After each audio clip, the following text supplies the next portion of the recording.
Dito na guys, yung sabaw. Luto na, native chicken.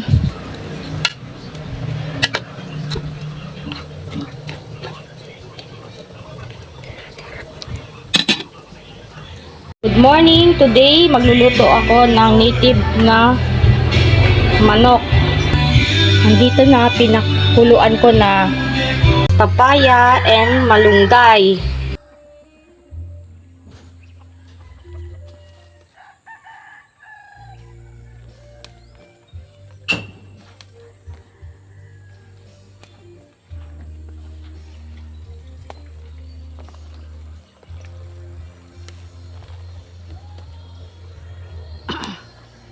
Kalamunggay.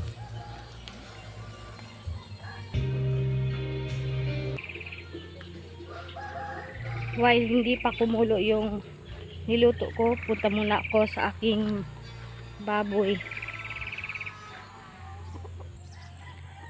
Multitasking tayo sa gawaing bahay, guys. Hello, good morning. Gutom na sila.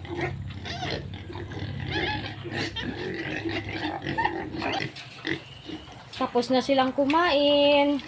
Thank you for watching. Happy farming, everyone!